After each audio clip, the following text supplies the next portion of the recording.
upcoming preachers, be careful. We can't give you Holy Communion so that you come to Jesus. Holy Communion is to build the inside, not out in the crusade. The anointing is for inside.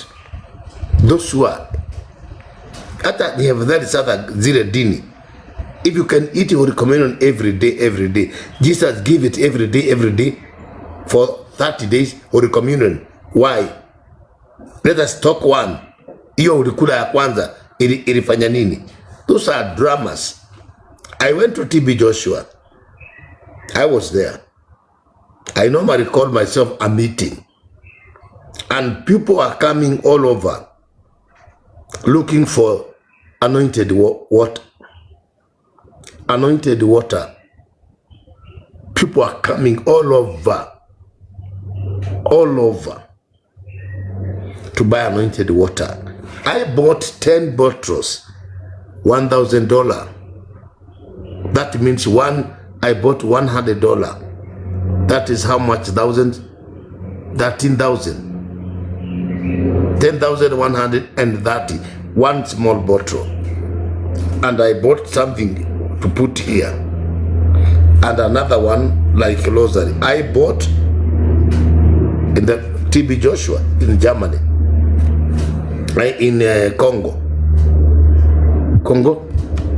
Yes. When I came here, I did deliverance. This one for the hands, third town. I correct them. I make them again. The end of the day, I just feel it. No. From that time, even that bottle is there. Now I try to see whoever will change the glory out of Jesus, you'll not go far. You upcoming preachers, the people who God is using, they don't stay longer. Because after you get the anointing, you become pride. You can't sell.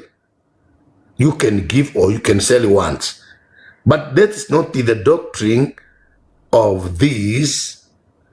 People are going to charm and they are given something to put in the wallet. People are going to charm and you can do once, handkerchief. That's okay.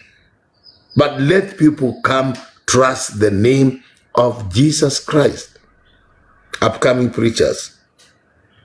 Yes, the demonic is too high now. You have to wake up.